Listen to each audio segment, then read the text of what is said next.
Blackhawks beat up on the Blues in St. Louis and show the rest of the hockey world that a new era has arrived in Chicago.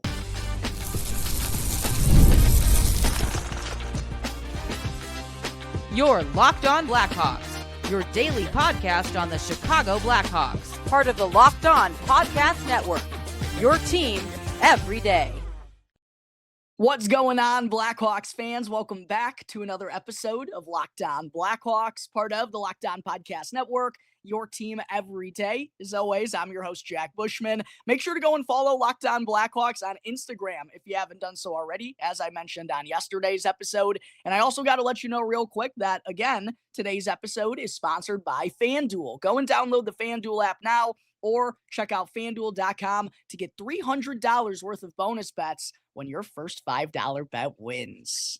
All right, Blackhawks fans, who had fun last night, huh? I know I certainly did, as an 8-3 thrashing over the St. Louis Blues in their own barn showcased just how bright the future is here in Chicago. And remember when I went through my Blackhawks bold predictions and season preview on the show not all that long ago? I said with the amount of young talent and the amount of speed that this new Blackhawks group possesses, things are going to be different than they've been in the last couple of years. And boy, was that on full display last night at the Enterprise Center. And as I mentioned on X, this is truly something that's been years in the making for the Blackhawks. And I know it's only one win, it's just one game, but I don't know how you couldn't be excited after what transpired last night. 13 different Blackhawks recorded a point in the dominant victory over the Blues, including Connor Bedard and Lukas Reichel, each tallying 3. Bedard made some stupid good passes last night to set up his teammates and wound up finishing with 3 assists, while Lukas Reichel was buzzing all night long in his second game of the season and sure made the most of his opportunity to record his first career multi-goal game. Alex Vlasic on the back end, I thought had a really strong performance and also chipped in with 2 assists. Frankie Nazar continues to show off the incredible pace that he plays with and scored a highlight reel goal that also included a hilarious celebration while the rest of his team was caught up in a skirmish. Ryan Greene potted his first NHL tally. It was an incredible night for Chicago in so many different ways, and it honestly makes it a little bit difficult in terms of where I want to start out today's episode, but do want to mention that this was the Blackhawks' first 8-goal output since March 2022, displaying, again, the new upside that this young group possesses because of all the skill and the speed that they have.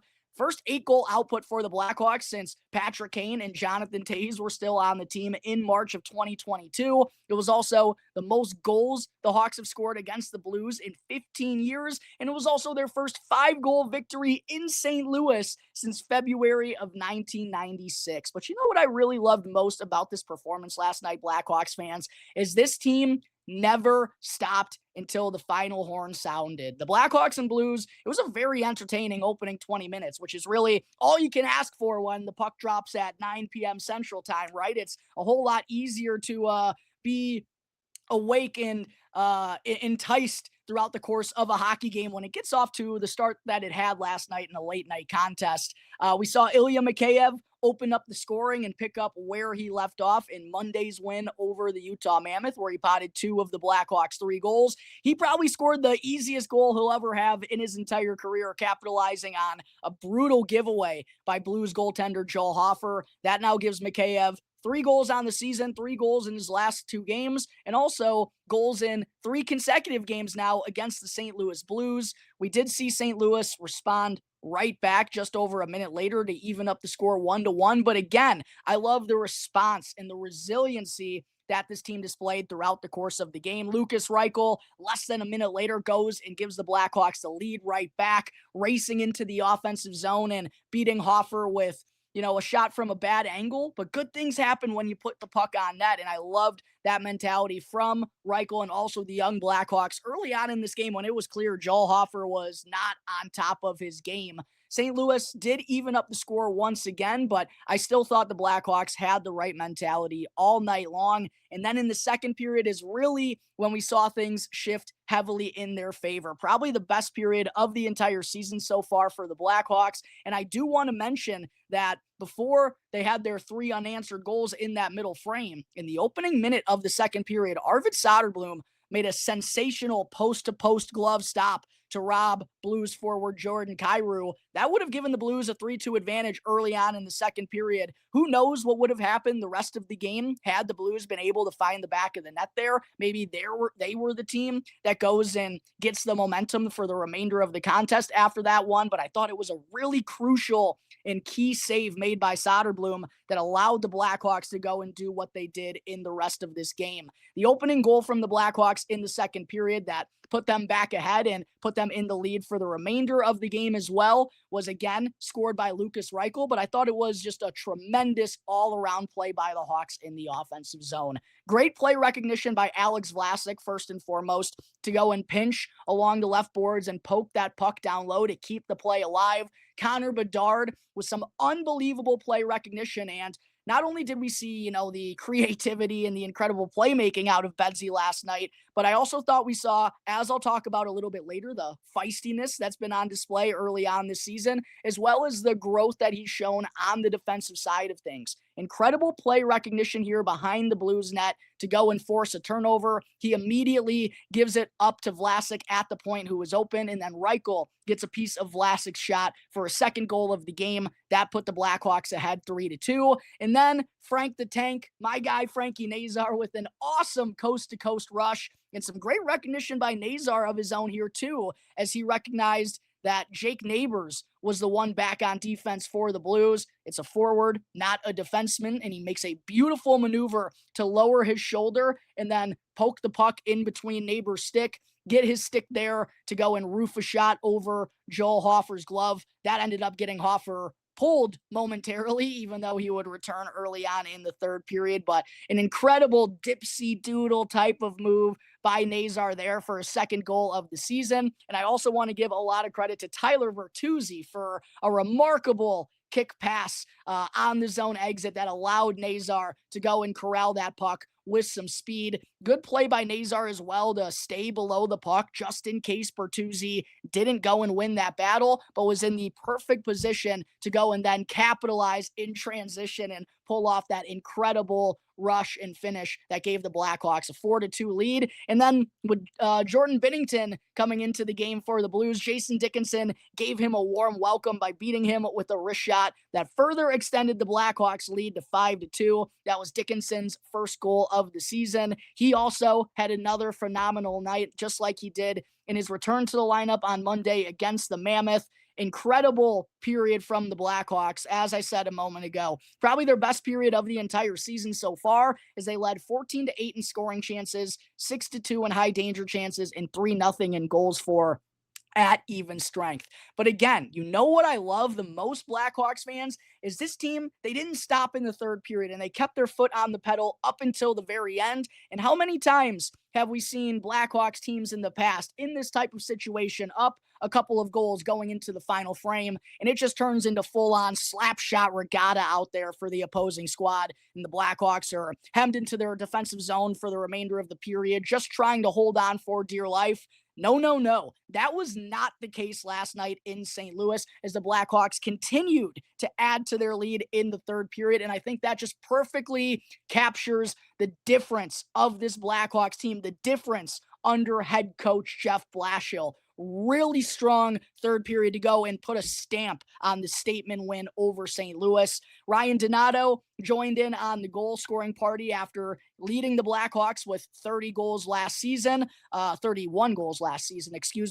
Finally got his first tally of the 25-26 campaign by hacking and whacking away down low just over a minute into the third period, when you were kind of expecting the Blues to come out with a good push. It was the Chicago Blackhawks who continued to be on their dominant path. Donato, with his first tally of the season, extended the lead to 6-2, putting a touchdown up on the board in St. Louis. then Bertuzzi actually wound up getting credit for this power play tally that was originally given to Teuvo Teravainen. He got a piece of Teravainen's one-timer from the right dot that put the extra point up on the board, and Connor Bedard with another incredible pass cross ice to set up Teravainen for that one-timer. Perfect sauce right on his tape to give Bedard his second point of the game. And then, for good measure, a guy that I've been super high on for a handful of years, Blackhawks fans, ever since the team selected him in the second round of the 2022 NHL draft. I always sang his praises for his incredible two-way play that he displayed in his 3 years with Boston University. And that's, carried over here so far into his first full NHL season. I talked throughout the preseason and training camp how impressed I was with Ryan Greene, and because of his center ice prowess, I expected him to be part of the Blackhawks opening night roster. Now, that only happened because Landon Slager was unfortunately banged up, but Ryan Greene, making the most of his opportunity, finally winds up converting for his first NHL goal. And again, it was Connor Bedard and Lukas Reichel making it happen. Another beautiful feed by Bedard to find Reichel in the offensive zone, and then Greene jumps on the rebound to put up the 8th goal of the game for the Blackhawks. 3-point night for both Connor Bedard and Lukas Reichel. The Blackhawks beat down on the Blues in St. Louis with an 8-3 victory. Truly one of the most fun games that I've watched from this Blackhawks team in the last half decade, and one that showed a lot of people that these are no longer the same Chicago Blackhawks from the past handful of years. No. This is a new, young, and scrappy group that's now put together 5 consecutive strong outings here to open up the 25-26 season. I think that's, again, showing the difference of this team, the difference with Jeff Blashill now in as the new head coach. The times, they sure are changing here in Chicago, and it definitely is for the better. All right, there is my recap of an epic win that has been in the making for years for the Chicago Blackhawks. Coming up in just a moment here, Hawks fans, still got some more takeaways to get into from that awesome 8-3 victory. But first, I do got to talk to you all real quick about Monarch Money. Most people can't name all of their financial accounts or even what they're worth, whether it's 401ks, properties, or investments. And when you don't have the full picture, you can end up leaving money on the table. But that's why there is Monarch Money, an all-in-one personal finance tool that brings your entire financial life together in one clean, super easy-to-use interface, both available on your laptop and on your phone. And Monarch does all of the heavy lifting for you so that you can link all of your accounts in minutes, see clear data visuals, and finally feel in control of your money without ever having to touch a spreadsheet. So don't let financial opportunity slip through the cracks any longer. Go and use our promo code LOCKEDONNHL in all caps at monarchmoney.com, and you'll also get half off on your first year. Again, that's 50% off on your first year at monarchmoney.com when you use our promo code LOCKEDONNHL in all caps.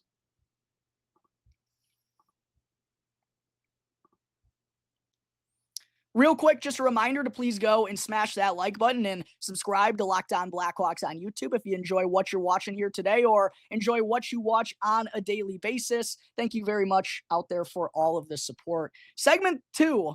So many different things to mention here on the show from last night's victory. Like I said, it's kind of hard to know where to begin, and I want to make sure I get everything in on today's episode. Still got a handful of more key takeaways from last night's victory that I wanted to get into. First and foremost, I want to talk about Connor Bedard continuing not to back down from anyone, not being scared of anyone out there on the ice. You mix it up with big Blues defenseman Tyler Tucker and Colton Parayko last night. We saw him mix it up with Josh Anderson, a big forward of the Montreal Canadiens during the home opener. It doesn't matter if it's a bigger bodied opponent. Connor Bedard ain't backing down and ain't taking no crap from nobody. And while I do think, he needs to tread carefully out there, he's still got to recognize that, he's 5'10", he's undersized. Doesn't want to be putting himself in too many precarious situations, but you definitely have to commend him and respect him for standing up for himself more and more here in his third NHL campaign, and especially when it's a player of Bedard's magnitude, his superstar power, his offensive prowess, right? Those types of things, standing up for yourself, getting involved in the skirmishes, they've already started to rub off, I think, on the rest of this young Blackhawks team and definitely is helping establish the new culture here in Chicago. And I also definitely wanted to give a shout out to Bedard he only took 6 faceoffs on the game, but won 3 of them to finish with a 50% faceoff victory, to be 50% at the faceoff dot on the night. I don't know why I worded it that way. But that was after, I believe it was 5 of 6 wins for Bedard at the faceoff dot in Monday's game against the Mammoth, showing signs of progress, not only in his defensive play, his play recognition, being more feisty, but at the faceoff dot as well. It was a real rough start for him at the dot. He won just 3 of 18 faceoffs in the season opener against the Florida Panthers, has fared much better now. I think Blashill has recognized you probably don't want to be giving him that many opportunities, but still, we're seeing growth in all facets of Connor Bedard's game here this season, and that's excellent news for the Blackhawks in so many different ways. Good night for Bedard at the dot, in addition to his 3 incredible assists that he recorded. And speaking of faceoffs, the Hawks actually won the faceoff battle for the first time here this year, as they won 30 of the 54 draws last night in St. Louis.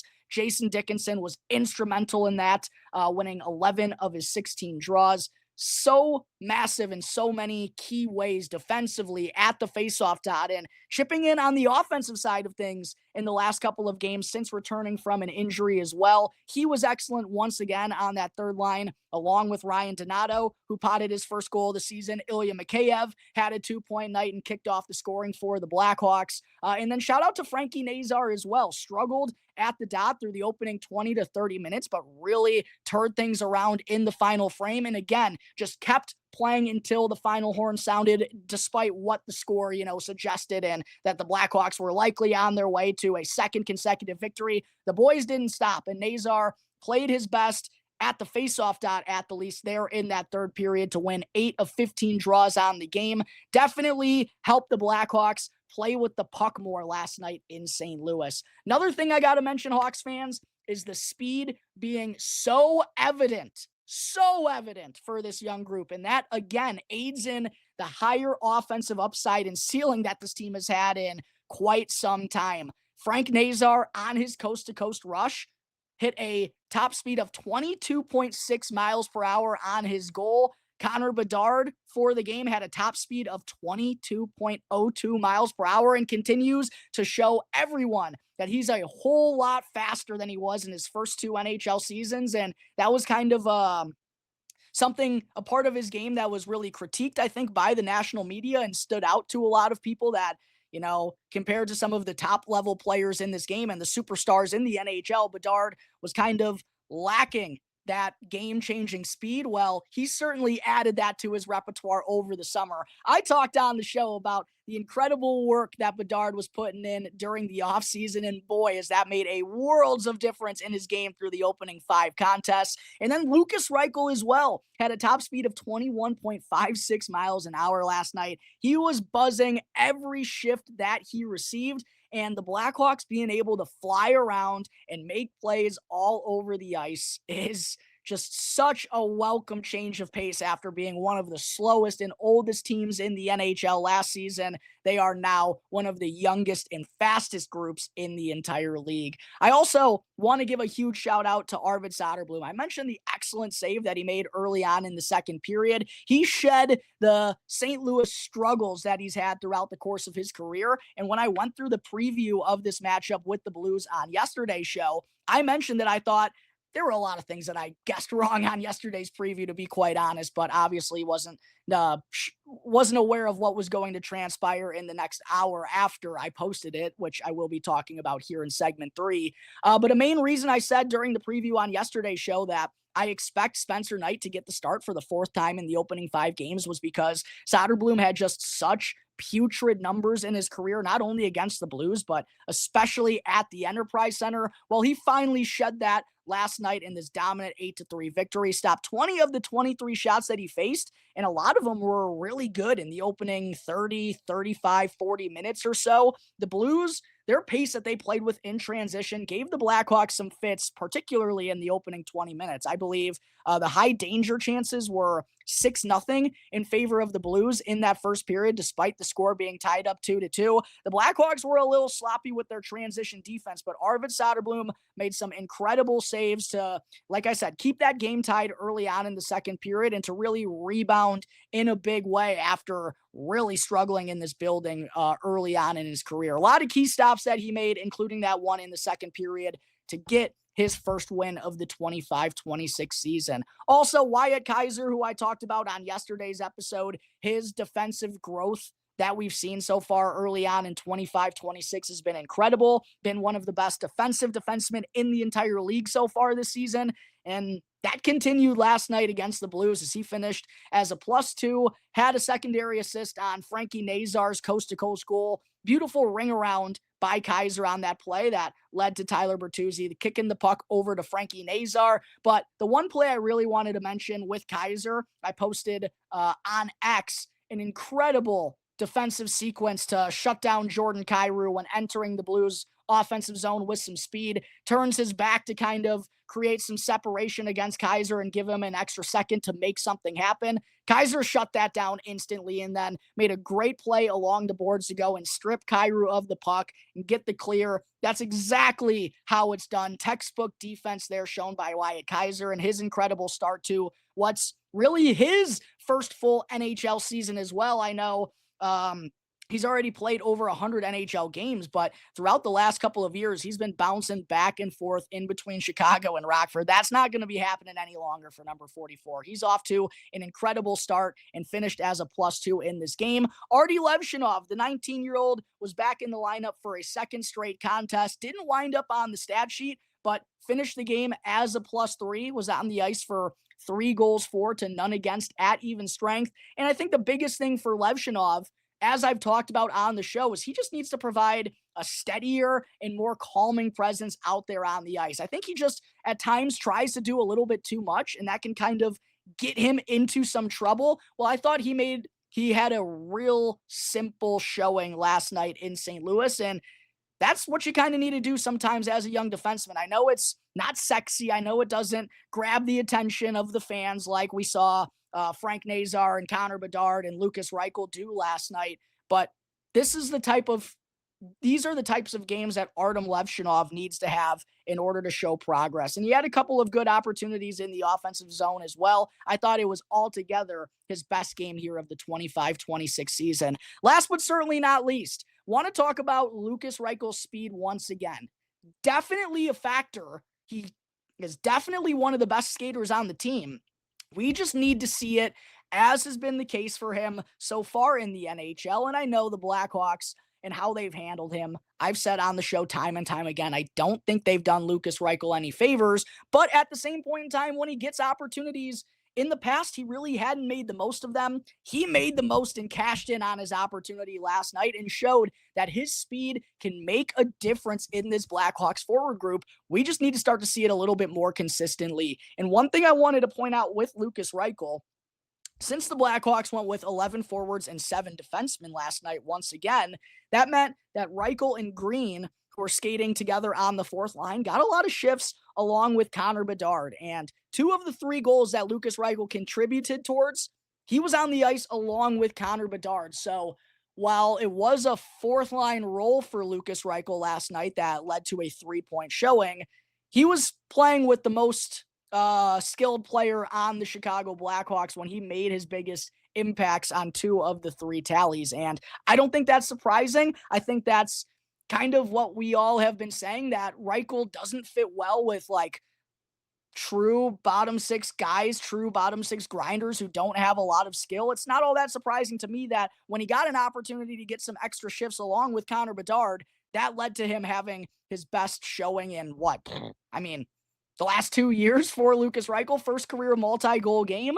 And I just wonder, I don't expect it to happen, Blackhawks fans, but quite honestly, the Doc, Bedard, Burakovsky trio was probably the worst line of the game for the Blackhawks last night. Connor Bedard, 2 of his 3 assists that he had in this game came with Lukas Reichel out there on the ice. The other one, he had a primary assist on a secondary assist because Tyler Bertuzzi ended up getting credit for the goal. That was on the power play. So the Blackhawks top line didn't really create all that much at even strength. I thought Colton Dach and Andre Burakovsky made some poor decisions with the puck in terms of when they should shoot it. It felt like they were always trying to make that extra pass and make the fancy play happen. I don't think Lukas Reichel is going to get bumped up to the top line, Blackhawks fans, but just considering that at 5-on-5, the Dach, Bedard, Burakovsky trio hasn't been all that effective these last couple of games. I just wonder if Blashill starts to give Lukas Reichel, who's clearly going to be in the lineup, for at least these next couple of games with the impact that he made last night against the Blues.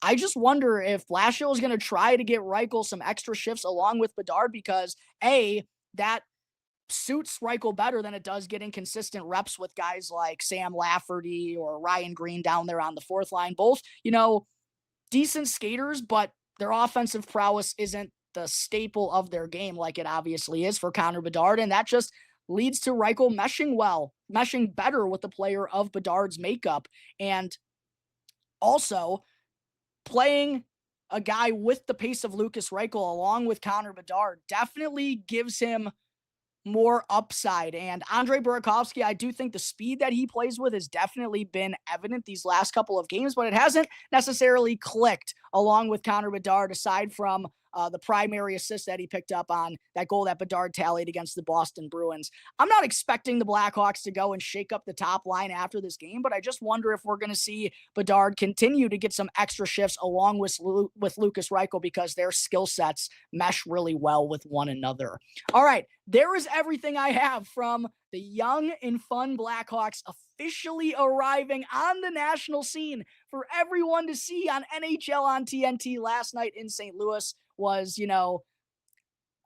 It was sweet to see the national media give Bedard and give this young Blackhawks group their flowers, but it's also a little bit bittersweet at the same time, knowing how much they criticized him over the last couple of years, despite he clearly not having a whole heck of a lot of help. Clearly, in those first couple of years, there weren't as many high-end prospects on the roster alongside him to give him that support as there is right here, right now. Still, regardless, I think it's awesome to see the Blackhawks being hyped up once again after they've kind of been knocked down for years and years and years. Awesome night for so many different reasons in St. Louis. Coming up in just a moment, Hawks fans, before I close things out, still want to get into an update on the captain, Nick Foligno.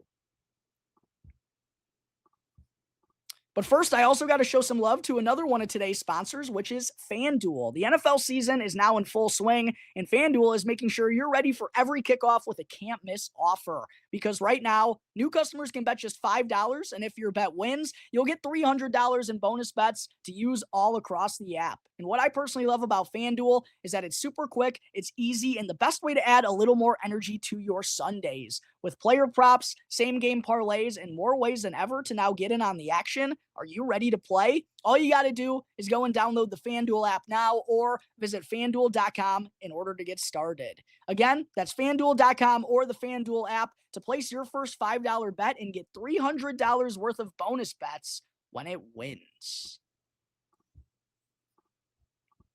Segment 3, the Blackhawks once again utilized an 11-forward, 7-defenseman lineup in St. Louis for the third time in their opening 5 games. And even though I expected that to be the case when talking through my preview on yesterday's show, it was not the lineup that I was anticipating to see when I broke things down, as Lukas Reichel drew into the lineup. Sam Lafferty wound up being the healthy scratch. I originally expected both of them to be out of the lineup for the second consecutive game. But the Blackhawks, of course, were without their captain, Nick Foligno, as the team announced that he's taken a leave of absence as his daughter, Milana, undergoes follow-up heart surgery related to her congenital heart disease. And first and foremost, as I know all too well, family always comes first in these types of situations. And I know every Blackhawks fan out there is wishing and hoping for nothing but the best for Milana and the entire Foligno family during this difficult time. Thoughts and prayers go out to them. Every Blackhawks fan, everyone in the city of Chicago is thinking about the Folignos right now and are hoping for a speedy and fast recovery for Milana. And it was nice to see the Blackhawks get a dominant victory for their captain last night in St. Louis. We're not exactly sure how long he's going to be out for, but of course, Foligno, take as much time as you absolutely need. Be there for your family. Known as an incredible family man, known as an incredible man in general around the NHL. And every time I see Nick Foligno in the locker room, every time he comes and talks with the media, every time he's just around, the guy seemingly always has a smile on his face. He's just such a perfect leader for the situation that the Blackhawks are in right now. And while I know there were some people who weren't happy with him being named the captain, they felt they should have given it to Bedard right away. I still feel like he is such a crucial veteran who probably isn't going to see, the result of the impact that he's made here in this Blackhawks organization, just because it's still probably going to be a couple of years before the Hawks really become that perennial playoff contender that they want to be, that they wanted to become at the start of this rebuild. And Foligno obviously only likely has a couple of more years left in his career, but we're really going to look back in a couple of years down the road when the Blackhawks start to become that consistent contender once again. And we're all going to talk about how grateful we were to have a player, a leader, and a captain like Nick Foligno during this time. So again, just thinking and wishing all the best for Milana, for Nick, for his entire family. Has the right to take as much time as he needs to be with his family during this situation. We'll see if Foligno winds up back in the Blackhawks lineup on Friday night at the United Center against the Vancouver Canucks, but it's also going to be very interesting to see what Blashill does with his lineup for this game, with or without Foligno, because Landon Slaggert, as I mentioned on yesterday's show, could be ready to go and make his season debut. To the Blackhawks put him on the fourth line along with Lukas Reichel and Ryan Greene? What happens if Nick Foligno is able to return? Do they end up having Slaggert as a healthy scratch? Who would they pull out of the forward group? And then also considering that Blashill loves to go with 11 forwards and 7 defensemen so much, and it's worked for the Blackhawks in their last 2 games as they now have back-to-back victories. If they were to throw Landon Slaggert back in there and put 12 forwards, who would be the defenseman that would be drawing out of the lineup? Would it be Artie Levshinov? I thought he's been pretty good and responded in a nice way these last 2 games. Louis Crevier wound up on the stat sheet last night and I thought looked solid and capable once again. They're obviously probably comfortable scratching a guy like Crevier every now and again, but I don't think he deserves to come out of the lineup at this point in time. So what is who Jeff Blashill is going to put out there on the ice against the Vancouver Canucks in the next contest is going to be very interesting. Lots of questions still to be answered, but they are undoubtedly good problems for this Blackhawks team to have as they look to be taking a significant step in their rebuild here this season. All right, Blackhawks fans, that is going to wrap up today's episode of Locked On Blackhawks. Hit me up in the comment section below with how jacked up you were to see the Hawks pull off such a dominant victory over the rival St. Louis Blues last night. And make sure to subscribe to Locked On Blackhawks on YouTube if you haven't done so already. Check out Locked On Blackhawks on Instagram. I'm posting a lot of cool Blackhawks related content there recently. And if you want to check me out on X, my personal's at Jack Bushman 2. My Strictly Blackhawks account is at Talkin' Hockey. Until the next episode, everyone, enjoy the rest of your Thursdays. I'll see you next time on the Locked On Blackhawks podcast, part of the Locked On Podcast Network, your team every day.